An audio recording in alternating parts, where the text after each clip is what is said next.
Қайырлы күн, құрметті оқушылар. Қазақ тілі сабағына қош келдіңіздер.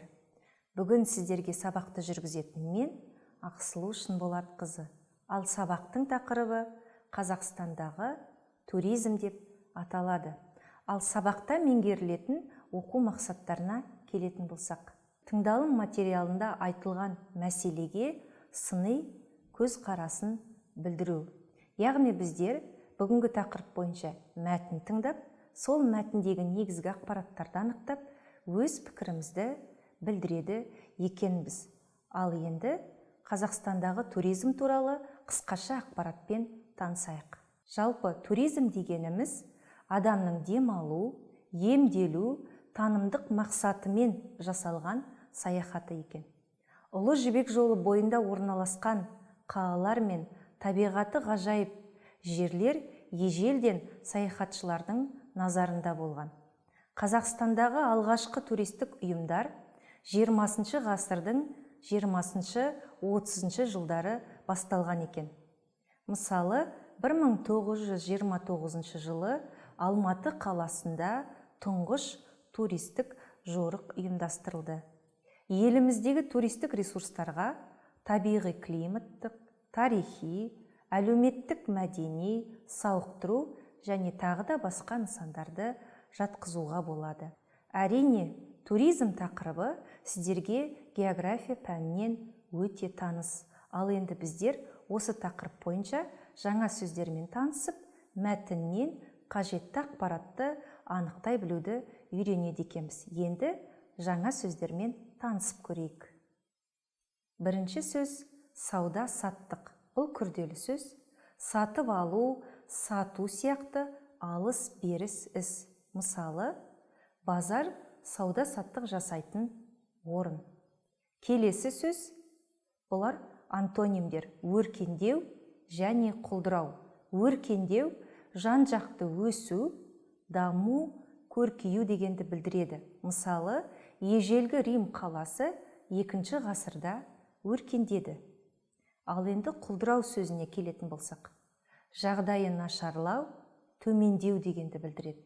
Мысалы, ежелгі Рим қаласы 5 ғасырда құлдырады. Яғни осы суреттер арқылы өркендеу және құлдырау етістіктерінің мағынасын түсінуге болады. Келесі сөз сыр шертті. Бұл тұрақты тіркес екен. Көңіл құпиясын айтты дегенді білдіреді. Мысалы, ол құрбысына өмірі туралы сыр шертті. Одан кейінгі сөз ескерткіш, зат есім. Не деген сұраққа жауап береді? Ерте дәуірден қалған тарихи мұра, көненің көзі дегенді білдіреді. Мысалы, еліміздегі тарихи мәдени ескерткіштерді сақтау қажет. Одан кейінгі сөз куә, зат есім. Не деген сұраққа жауап береді? Болған істің ақиқатын растаушы, шындығына куәгер болушы. Мысалы, тарихи оқиғаның куәсі болған атам барлығын рет-ретімен айтып берді. Келесі бір сөз соқпақ жол. Бұл тұрақты тіркес екен. Жалғыз аяқ сүрлеу дегенді білдіреді. Мысалы, мен соқпақ жолмен тау үшін араладым. Одан кейінгі бір сөз бағдар, зат есім. Бағыт, бет алыс, алдын ала белгіленген жол дегенді білдіреді. Мысалы, біз берілген бағдармен қалаға да жеттік. Енді оқушылар, қазір біздер мәтіннің бірінші бөлігін тыңдаймыз. Мәтінді тыңдамас бұрын қажетті сөздермен танысып алыңыздар. Себебі біздер мәтін тыңдай отырып берілген сөйлемдерді толықтыруымыз қажет. Ал енді оқушылар мәтін тыңдауға дайынсыздар ма? Ендеше бірге тыңдап көрейік. Ұлы Жібек жолы. Ғасырлар бойы сауда-саттықтың күре тамыры ретінде қызмет етіп келді. Ел мен елді, қала мен даланы байланыстырып, өркениеттерді тоғыстырды. Оның бойында бір қалалар тез өркендеп дамыса, енді бірі құлдырап, жойылып жатты. Оның бойында жаңа қалалар пайда болып, жоғалып жатты. Империялар күйреп, ыдырады. Бұл жерде аты мәшһүр болған батырлар мен ұлы даналар өмір сүрді. Олар тарихтың бір бөлігіне айналып, бізге кешегі күннен сыр шертетін ескерткіштерді қалдырды. Оқушылар, мәтін сіздерге ұнады деп ойлаймын. Енді қажетті сөздерді орнына қойып көріңіздер.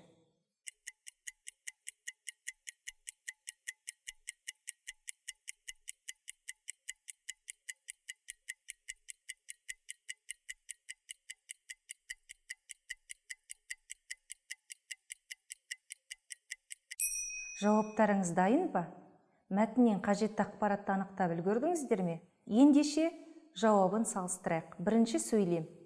Ұлы жібек жолы ғасырлар бойы сауда-саттықтың күре тамыры ретінде қызмет етіп келді. Екінші сөйлем. Ел мен елді, қала мен даланы байланыстырып, өркениеттерді тоғыстырды. Үшінші сөйлем. Оның бойында бір қалалар тез өркендеп дамыса, енді бірі құлдырап жойылып жатты. Төртінші сөйлем. Бұл жерде аты мәшһүр болған батырлар мен ұлы даналар өмір сүрді. Бесінші сөйлем. Ол тарихтың бір бөлігіне айналып, бізге кешегі күннен сыр шертетін ескерткіштерді қалдырды. Оқушылар, мәтінді тыңдау барысында табиғи құбылыстарды рет-ретімен орналастыру қажет. Оны ретмен орналастыру үшін берілген тізіммен танысып шығыңыздар. Ал енді мәтін тыңдауға дайынсыздар ма? Ендеше мәтінді жалғастырып бірге тыңдайық. Тұмса табиғат. Шексіз, шетсіз далалар. Биік шыңды асқар таулар.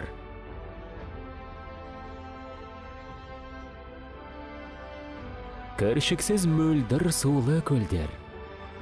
Асау өзендер. Ғажайып құм төбелер өткеннің куәсіне айналды. Бұл құмдар көпті көрген. Енді мына соқпақ жолдармен жаңа заман көшпенділері жүріп өтуде.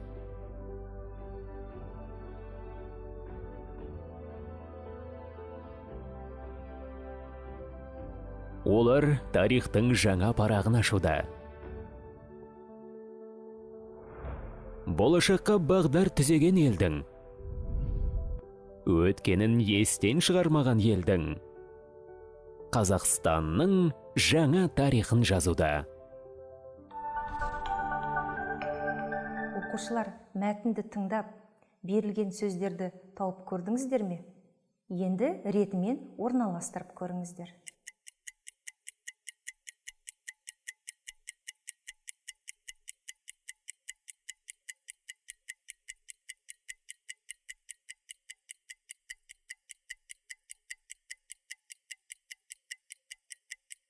Оқушылар, ендеше жауаптарды салыстырып көрейік.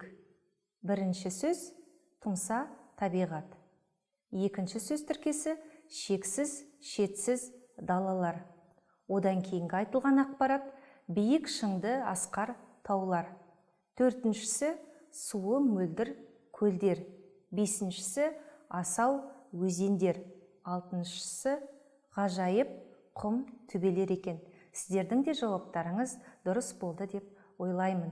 Енді мәтін бойынша келесі сұрақтың жауабын тауып көрейік. Автор мәтіннің соңында келесідей үндеу тастады. Оны оқып көрейік. Енді мына соқпақ жолдармен жаңа заман көшпенділері жүреді. Олар тарихтың жаңа парағын ашып жатыр. Болашаққа бағдар түзеген елдің, өткенін естен шығармаған елдің, Қазақстанның жаңа тарихын жазып жатыр деп өз ойын білдірген болатын. Енді осы сөйлемде автор не айтқысы келді? Берілген жауаптың біреуін таңдап көріңіздер.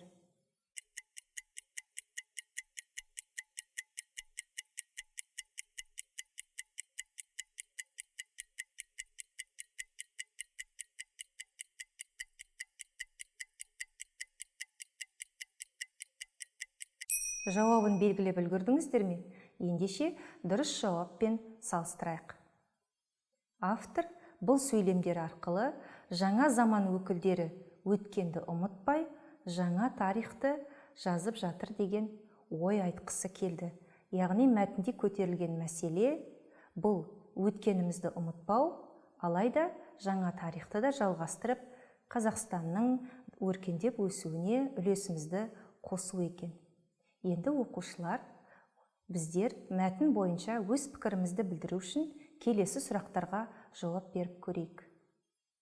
Туризмді дамытудың артықшылығы қандай?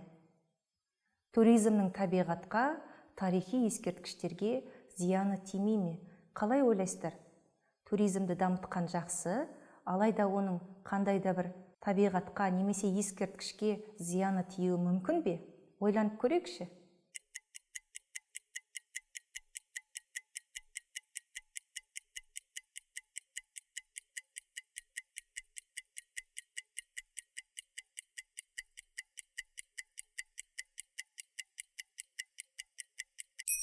Оқушылар, сіздер бұл сұраққа жауап берді деп есептеймін. Енді оны берілген жауаптармен салыстырайық. Біріншіден, әрине, туризмнің жақсы жақтарына, артықшылығына келетін болсақ, әлемдік экономиканың жетекші және қарқынды дамып келе жатқан салаларының бірі екен. Ол көлік, байланыс, құрылыс, ауыл шаруашылығы мен сауда-саттықтың дамуына үлес қосады. Яғни еліміздің экономикасына үлкен үлес қосады екен. Ал енді оның қиындығына қарайтын болсақ, бұл келесіде екен. Туризм экологиялық жағдайға кері әсер етіп, тарихи ескерткіштерге зиян келтіруі мүмкін. Мысалы, туристер жүрген жерді қоқыстар мен қалдықтарды тазарту мәселесі. Яғни әр нәрсенің екі жағы бар дегенді білдіреді. Дегенмен біздер осы туризмнің дамуына өз үлесімізді қосып, табиғатымызды, тарихи ескерткіштерімізді қорғауымыз қажет екен. Оқушылар, бүгінгі сабаққа белсенді қатысқандарыңыз үшін көп рахмет. Қызықты мәлімет ала білді деп ойлаймын. Келесі сабаққа дейін қош, сау болыңыздар.